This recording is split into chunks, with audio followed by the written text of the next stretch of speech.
Welcome back sa Kwentong Auto ng Bicol Auto Search. At ngayong araw, kasama po natin si Ma'am Noy. Noy? Noy talaga siya, Noy? Yes, it's Noy, N-O-Y-E. No, actually, my name is Noy. Okay. So, for short na lang, Noy. And ngayon, dala din namin yung kanyang Toyota Vios na actually araw-araw niya rin kasama sa trabaho. And maliban dyan si Ma'am kasi mahilig siya mag-travel, mag-beach, and ano pa ba? Mag-camping. At ito rin mismo na Vios ang dala niya. And sa ngayon, actually, dadalhin niya kami ngayon sa Mount Masaraga. Yes, the campsite. Malayo ang mararating namin ngayon. Pero while on our way, pag-uusapan muna namin yung kanyang Toyota Vios. And mamaya alam ko magluluto si Ma'am. So siguro makatingin kami. Yes. Try natin. Anyway, si Ma'am kasi nagba-vlog din po siya. Try niyo po i-visit ang kanyang channel. Ano nga Ma'am channel It's mo? Noy Vlogs. Ito siya. Noy Vlog. So kung Noy mahilig Vlogs. kayo sa mga travel, mahilig kayo sa mga pagkain, may makukuha kayo dito. Yes.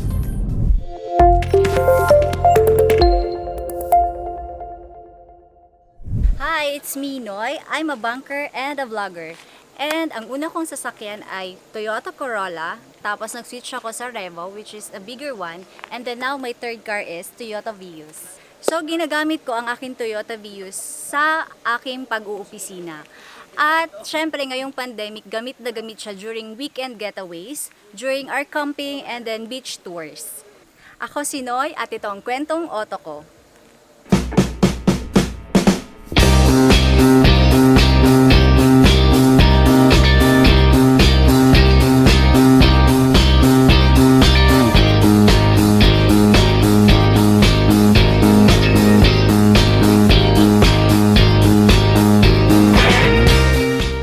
So Ma'am, this is your first car? No. Actually, wala akong brand new na car. Lahat second hand. So, Okay. yung first car ko is nung teller pa lang ako sa, bago pa lang ako, teller pa lang ako sa bangko. Nagkaroon ako ng, Toyota GLI. Ano nga yung GLI? Toyota Corolla. Corolla, yes. Na So, ngayon, ka ba na? dito ako sa Legazpi, Pasay. Pero ano yun, binigay ko na sa kapatid ko. Which is, sinet up niya, luma na siya, pero sinet up niya, tapos sumasali siya sa mga car show. Oo. Ang alam ko kasi yung Toyota Corolla, yun yung isa sa mga pinakamatitibay na sasakyan ng Toyota eh. Yes, hanggang Yung ngayon. big body yun, di ba? Yes, big body. Tapos ano na rin, automatic na rin yun. Pero as ano kasi, new teller, syempre magkano lang naman yung sweldo ng teller noon. Yun yung nakaya ko na, yun yung na-achieve ko noon. Pero malaki na yun sa panahon na yun. 2008 ko nabili yun. So, ibig sabihin, mas malaki na ngayon ang sweldo ng teller. Ngayon, officer na din ako. Yun, angat okay. na din. So, mas malaki na talaga Oo, yun kaya sa... ito, nakabili na rin ako. Next kong car is Revo. Kasi nagka-family ako. So, Okay. may baby. Pag may baby ka na, di ba? Kailangan yung mga stroller. Hindi ka siya pag-bius eh. Oo. So, kailangan malaking car, Revo, ang nakuha ko naman noon. Tapos doon ko na try kasi yung Corolla ko is manual. Na-try ko sa Revo yung Matic. Ayoko Okay. nang bumalik ng manual. Oo. Kaya, nung naman, pagbalik ko dito, eto naman, nakuha ko tong Vios. So, ilang taon na po ito sa Navios? Ano lang to, 2019. 2 years. Anong year model po ito? 2016, I think ito. Parang kinuha ko to kay Sir Jed. Shout out kay Sir Jed. Hello. Oo. Siya yung boss ko. Parang ang dami niya kasing car. Actually, si Tapos- Sir Jed nakakuha rin sa akin ng Hyundai, yung Hyundai Tucson niya na kulay Ay, orange. yung orange, siya yung nakuha yun.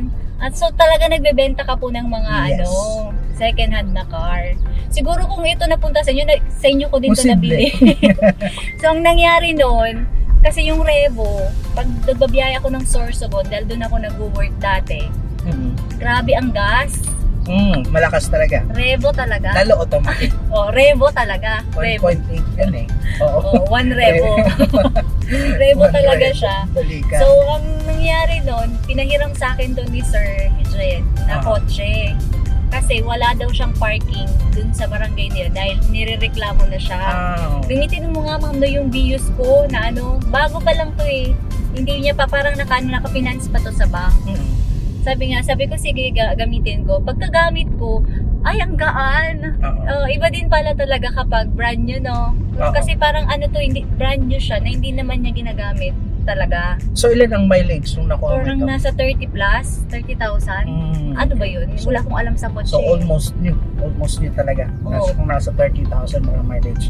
Tapos yun, di weekend yun. Pagka Lunes, sabi ko, sir, di ba binibenta mo yun? Binayaran ko na siya. Ganun, okay. impulsive buyer. Then ikaw na ang tumuloy Ako ng tumuloy. monthly Oh. confidential niya. 1 year na lang yun actually. 1 year na Nice. lang na ngayon okay na, tapos na to. Pero nung time na nag-purchase ka nito na Toyota Vios, wala ka din bang naging option na sasakyan? Kasi marami din yung sedan type na sasakyan eh. Wala eh, kasi wala akong alam sa sasakyan. Sige. Kung ano lang ang nandyan, basta umaandar, yun yung ano ko. Kahit na hindi brand new, kahit ano pa yan, hindi ako maarte sa sasakyan. Basta yung hindi masakit sa ulo, yung maintenance. Oo. Kasi ito wala eh, change oil lang, di ba? Yun lang naman ang sikreto sa kotse, change oil every 6 months, ganun. Saan ka na maintenance? Sa casa ba or sa labas na? Hindi, may pinsan lang akong taga-change oil eh. Kasi siya na rin lahat nag-check ng brake pad. Ito yung mga punto na wala kang alam. Kailangan meron kang mekanikong kakilala. Kasi kung wala kang kakilala, parang feeling ko naluloko ako dati. Lagi. O, parang ang mahal ng mga sinil sa akin. Kasi naglaon yun ako eh. Yun yung nangyari sa Gamit mo na akin. to? Hindi, Revo ang gamit ko doon. Kaya nga nag-long distance ka na. Hindi, doon ako lumipat ako ng La Union. So, nagstay ako doon ng 4 years sa La Union actually. Kararating ko lang. Kanina. Charot. Hindi, kararating ko lang na umuwi ako Grabe. dito ng 2019. Okay. So, matagal ako doon. Grabe, traveler talaga si ma'am. Iniikot na yung Pilipinas ha. Hindi, Saan ang susunod mga actually, point? yun. Doon ako nakapag-asawa. La Okay. Union, Tapos yes. yung asawa mo ma'am, naiwan ako dito. Nag-expire. So, nag-La Union ako kasi doon ako nag-family. So, yung family ko lumipat doon sa La Union. Tapos, after 4 years, nag-decide kami na lumipat ulit ng Bicol. Okay. So, panibagong trabaho.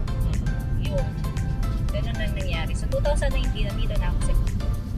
Ito na yung kotse ko. Kasi yung Revo, grabe na eh. Talagang malaki ang talagang gasto nun sa gas. So, binenta ko yun. Parang pinost ko yun ngayon. Mga after 1 hour, may kumuha na ulit. Ay, kayo kumuha agad. Ito pala, magkano naging cash out mo nito? Parang 200 plus lang. 250 ata, sir. Sir Jed, hindi ko maano. Tapos may 1 year pang may 1 year na monthly. Sir Jed, ba't hindi mo sa akin to sinabi? Anyway, sa ilang years mo na paggamit nito na Toyota Vios, wala ka naman naging pagsisisi na ba't nag-Toyota Vios ako? Wala naman. Maraming maraming memories ng travel. Pero walang sira. Wala pa. Di ba gano'n naman talaga daw, di ba? Pag 5 years, hindi pa, wala pa, magbago pa. Tsaka lang to, city driving. Ang long drive lang nito, kapag weekend. Okay. So, ang Pag pinakamalayo. nag-travel kang source of all. Pero mostly, yung travel namin, yung mga malalayo, yung off-road, 4x4 na kasi ang kailangan niya. So, baka naman may ka. Meron Ito. kami, may Ford Ranger kami, Ayun. 4x4. So, parang, Pwede ka mag-swap. so, simula nung nakilala ko yung travel buddy ko, parang na-encourage ako na, ang ganda dito, sana makuha niya. So, simula nung nakilala ko yung travel buddy ko, parang na-encourage ako na kumuha ng 4x4 kasi doon kasi yung yung parang makukuha mo yung mga secret spot dito sa Albay. Mga 4x4 ang kailangan dahil paakyat eh. Pero ito parang ino-offroad mo ito. Oo nga eh. Di ba offroad to yung pupunta natin? Oo nga, off-road to. Kakayanin natin to sa Mount Masaraga. Masusubukan ng bigas. But yung dala namin yun is president. Anyway, tingnan natin kung kakayanin. Ay, nakapunta na rin to eh. Pero dahan-dahan lang talaga. So ano yung mga bagay? Sige, siguro 3 bagay na nagustuhan mo dito sa Vios. Kasi actually maraming viewers na tumitingin, nagre-review, nanonood ng mga reviews like gusto nila bumili ng Vios pero kumukuha muna sila ng idea. Ano ba yung mga nagustuhan mo dito sa Toyota Vios na parang tingin mo hindi ko to may pagpapalit sa iba? Siguro ang pinaka number one is yung maintenance. Napaka low maintenance lang nito. Every 6 months, magkano lang binabayaran ko sa change oil. Parang 5,000 pesos ko, nandun na lahat. Yung tune up, may ginagawa ba yan? Hindi ko alam. Fully synthetic na yun na oil na ginagamit. Yes, tapos brake pad, chinecheck na din. Minsan pasok na din yun sa 5,000 pesos. Pati yung labor. May sukli pa yan ata eh. Tapos ano siya, pangalawa naman, napakaano nito, kung sa parking, diba, sakto lang ang size niya. O kasi galing ka sa Revo eh. Oo, ang hirap pag malaki ang kotse. Although maganda din talaga na pag nasanay ka sa mataas na kotse, di ba kitang-kita mo yung daan. Oo. Ito kasi pag mag-sedan, syempre mag-ano ka ng mga linya, estimate ka. Pero yung parking niya, walang problema. Ang bilis. Tapos, ang pangatlo, ano siya, maluwang. Diba? Mura siya. Kung iisipin mo yung Vios, mura. Pero yung ano niya, yung space niya, okay na okay kasi nandito lahat eh. Nandito yung tent, nandito lahat-lahat. So mamaya papakita natin yung laman ng Vios ni Ma'am kasi parang ginagawa niya na itong ano eh. Campers. Oo. Campers na kasi si campers na kasi tayo ngayon. Baka susunod na makita namin to may nilalagay na tent sa bubong. Actually, yun yung parang ano ko, kung may alam ka, kasi kung hindi 4x4, ay yung 4x4 parang i-convert namin ng camping, parang yung camping truck, camping van. Nakikita mo yun sa YouTube. Oo, meron ako nung nakikita eh. Oo, kasi di ba dito sa atin, hindi man yun masyadong uso, no? Pero parang hindi naman tayo nakikiuso, parang ang ganda kasi lang tingnan na pag nagka-camping ka, andun na lahat. Di ba yung 4x4 na may higaan na sa likod, andun na lahat, hindi ka na mag-set up ng tent. May YouTube channel na ganyan yung content niya. Yes, yun na lahat ang pinapalo ko ngayon sa sinusubscribe ko sa YouTube. Yung mga nagka-camping, may mga camping van. So abangan namin yun sa channel mo. Baka soon, no? Palay mo, dun mas dumami yung followers mo dahil dun. O pwede. Tapos iikutin natin yung mga magandang spot dito sa Albay kung saan pwedeng madami din dito sa Albay eh. Kaya yung mga gustong mag-travel, try visit yung Albay. Kaso hindi lang natin alam yung protocols ngayon dito eh. Oo, pero mas maganda kasi yung nature lang. Yung hindi masyadong magarbong hotel. Mag-overtake muna tayo dito sa truck. Hirapan. Grabe, believe ako mag-drive kayo, ma'am. Kahit kanina, nag-overtake siya dun sa... Yung tatlong truck. Nagilid. Pero sanay kasi. Oo. Kasi itong maganda din sa Vios. Maliit kasi, diba? So, kasyang-kasya siyang mag-overtake. Marami din ang nangangarap bumili ng sasakyan bilang isang Toyota Vios owner. Anong mabibigay mong tip sa mga baguhan na nangangarap din bumili ng sasakyan? Para bang ako kasi bata pa lang, wala kasi kaming sasakyan ever since. So walang family namin, wala talagang sasakyan. So sabi ko nung nagkatrabaho ako, pinakauna kong bibilin is sasakyan. So nagkatrabaho ako sa bangko. Tapos syempre teller ka, siguro ang sweldo ko noon. Ito idea lang kasi 2008 ito ha. Yung sweldo ko noon, pwede ba sabihin? Basta hindi mo naman i-mention yung bangko. Hindi ko i-mention yung bangko, basta number 1 bank siya. Tapos, siya, nung 2008, syempre ngayon malaki na rin. Yung 2008, less than 10,000 ang sweldo ko. 1 month yun ha. So may tax pa yun, may yun. Less than 10,000, siguro nasa 9 plus, ganyan. Less than 10,000, 9 plus. Pero nung time yun, malaki na. Anong year yun? 2008. Okay. Ako na-hire. Tapos, na-hire ako February. Parang nabili ko to September. Ang hindi ko paano ako nakabili nito? Oo, kasi Nag-loan ang- ako. Okay. Kasi marami din talaga nag-iisip na Oo. gusto ko bumili ng sasakyan pero kine-consider nila yung parang di ko kaya, baka mahatak lang yung sasakyan, sayang. Ano kasi, ngayon kasi yung mga tao, masyadong parang iniisip nila agad yung sasabihin ng ibang tao. Eh, ang kotse naman kasi, hindi naman pagarbuhan eh. It's a necessity kasi, Okay. na parang diba, nag-work kasi ako noon. Eh, minsan gabi ako umuwi. Tapos syempre, diretso lang kotse. Oo. Syempre, ang kailangan mo, kami, medyo bundok ang Okay. bahay namin. Sabi ko, gusto ko may kotse ako para komportable at sina mama at sina papa, mapapasyal ko din. So, proud na ako noon na nabili ko yung second hand na yun second hand na kotse yun. Pero ako, hindi ko yun iniisip kung ano sasabihin ng ibang tao. Kasi, ang importante sa akin, yung may mga sasakyan ka, yung pag ganito, maulan, hindi ka mababasa. Unlike na, pag nag-commute ka, di ba? Mag-jeep ka, may payo. Alis ka sa bahay, fresh pagdating mo sa pupuntahan. Fresh Correct. pa rin naman. So, ang nangyari nun, 100, nag-loan ako 100 plus ata, tapos may ipon akong konti. 100, parang ang maalala ko, 130 lang nun. Ang bili ko nung 130,000. Pero ngayon, pang down mo lang yun, di ba? Sa brand new. Sa brand new. Oo. Pero ang dami pa ngayon lumalabas na GLI na Toyota Corolla. Talagang maganda pa. Alam mo, magbungguan sila yung Toyota ko noon, tsaka ito. Pili ko makakasurvive yun. Oo. Ang tigas nun eh. Ano kasi ang body nun eh. Yung kotse ngayon, konting maano ka lang, UP na, promise. Pero ito, so far, wala pa naman ako naging problema, hindi pa ako nabunggo na aksidente. Maingat naman ako mag-drive. Diba? Oo nga. Eto, tingnan mo naman ito, pakyat na to. Pakyat na tayo sa Mount Masaraga, guys.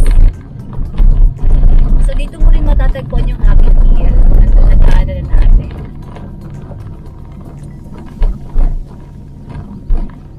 Ngayon kasi, na pandemic, parang ang hilig na ng mga tao ngayon. Siyempre, di ka naman pwedeng mag-hotel, masyado kasi, di ba yung yung mga beddings, gano'n. Ito, pinaka-safe kung gusto nyong lumabas kasi syempre, kung nasa bahay na lang kayo lagi, ito ang pinaka-best way to spend your weekend. Camping. Oo. Kasi hindi naman lahat ng tao open sa camping, di ba? May mga tao din naman na ayaw magluto-luto, ayaw mapagod, so umiga na lang. Iba naman. Ito na ba yun? This is the Habit Hill. Okay. Tama ba ako? Hindi. Mali ba ako, Bob? Oo, Habit Hill ata ito. Oh, ito na yung off-road. O, di ba dito masusubukan ng natin? Antay natin sila ma'am para makita niyo yung pagdaan mo. Sige. And while waiting, last question. Para ba sa'yo ma'am ang sasakyan, asset ba siya or liability? Para sa akin, depende sa gamit mo. Sa akin na nag-oopisina, it's a liability. Kasi Okay. wala siyang balik eh. Ano siya, magpaparehistro ka, magpapa-maintenance ka, kung insurance, 'di ba? Oo. So, it's a liability. Pero if you're going to make this car as your business asset 'yon kasi may balik eh. Kunwari, pinaparent mo or kaya may travel or ikaw ang nirent tapos may yun na yung asset. Pero as of now, sa akin, it's a liability sa part ko. Pero, kung iisipin mo, yung comfort kasi nakukuha ko, wala namang parang balik lang. Tama lang siya. Hindi naman naubos ang sahod nito. Hindi. Kasi nag-sacrifice ako ng siguro 1 year para sa monthly amortization nito. Kasi mataas din ang amortization, nasa 13. Okay. Tapos, ngayon wala na. Di, travel na lang. Meron ka bang other source of income or yung mo lang? Meron. Dati nagkukook ako pero nung nag-pandemic, ang dami nang nagluluto, no? So, itinigil ko na yung pagluluto. Naging meron akong page, Albay Closet PH. Check nyo. Yes, ito siya, Albay Closet PH. So, andito na nga, nasusubukan na namin ang Toyota Vios kung pwede ba siyang i-offroad. At para kay Ma'am Noy, pwede talaga. Oo, 4x4 to eh. Pina-convert sa 4x4. Automatic pa to ah. Oo. So yun nga, dahil sa mahilig si ma'am sa pag-travel sa camping, gusto natin silipin at gusto rin niya ipakita yung kanyang sasakyan kung paano niya ginagawa at paano niya pinagkakasya yung mga gamit niya sa camping at sa pag-travel niya. So silipin natin ang Toyota Vios kung pwede talaga siya pang camping. So, eto yung Vios ko guys sa loob. Okay, napili ko yung automatic kasi napakadali. As girls, 'di ba, mas madaling i-drive yung automatic. Tsaka ito, year 2016 ito na model. So, meron na din, ayan, touchscreen na din siya.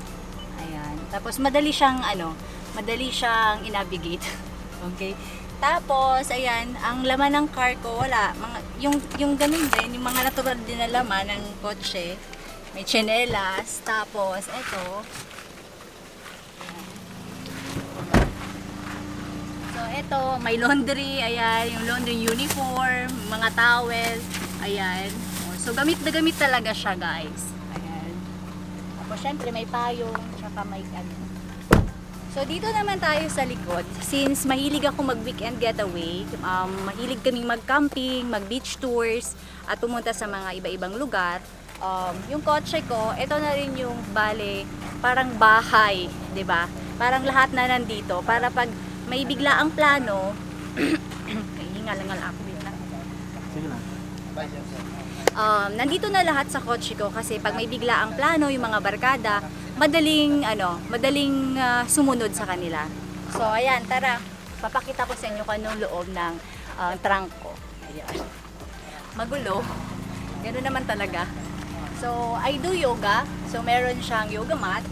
At syempre, mahilig tayong mag-beach. Kaya meron tayong tent.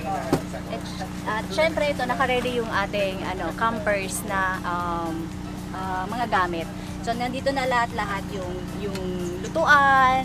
Lahat nandyan. Ayan, may beauty. Ayan, may kutsilyo. And syempre, ayan, ewan ko, hindi ko alam kung kanino to guys. Pang siguro to. Pag self-defense, hindi ko alam kung ano yan. Tapos, ayan. Since nag-office din ako, ito, may laman na rin na shoes. Tapos kung may bigla ang party, ayan, meron ding heels. O diba, para hindi mo na kailangang umuwi ng bahay.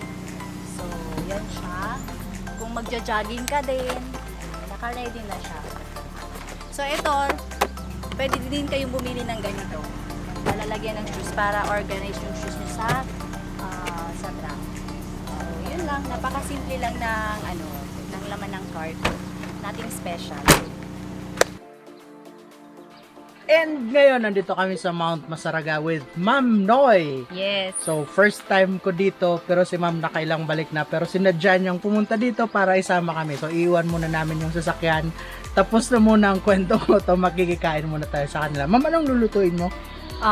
Ito yung mga laging niluluto pa nagka-camping. Kare-kare.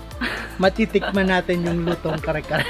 So kakaiba ito. Ngayon lang tayo magluluto ng kare-kare during camping. O, diba? So tuturuan ko kayo kung paano magluto ng kare-kare.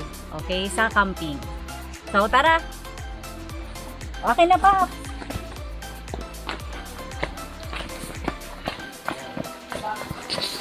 Camping, ang sarap ang opisina.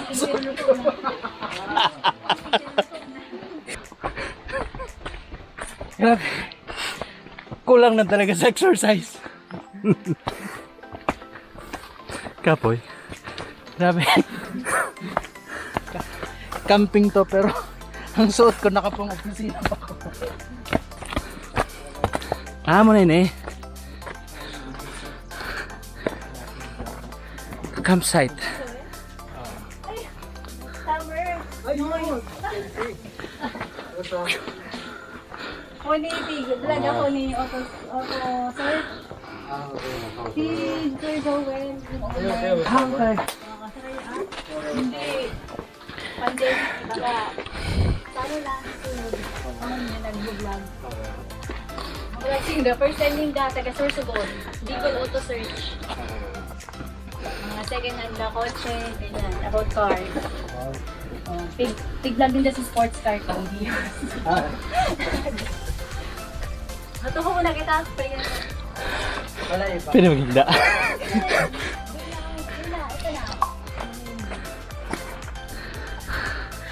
Lesson learned. Ano? mag-exercise kayo araw-araw. Kasi kapag ganitong akyatan, konting akyat mo pa lang, pagod ka na. Ilang minutes lang yun akyat? 1 minute? But anyway, kung pupunta kayo ng Albay, make sure duman kayo dito sa Mount Masaraga. Kung gusto mo mag-refresh, gusto mo mag-relax, magandang lugar to. First time dito ng Bicol Auto Search. Pero I think kung medyo loaded na ang isip mo sa trabaho, parang stress ka na, magandang lugar to para mag-relax, para mag-isip-isip. Siguro darating yung panahon, pupunta ka dito. Kapoy, boss? Healthy ako, healthy. Healthy, pirit-pirit, ha?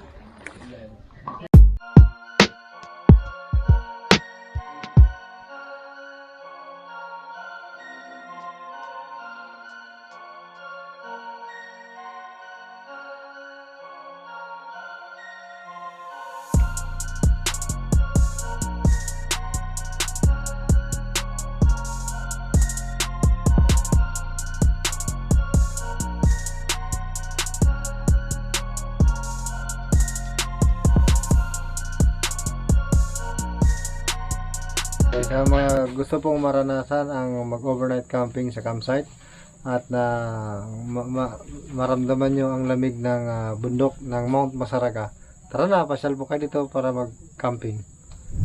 So yun, tapos na kami dito sa Mount Masaraga at grabe, nabusog kami sa nilutong kare-kare ni Ma'am Noy.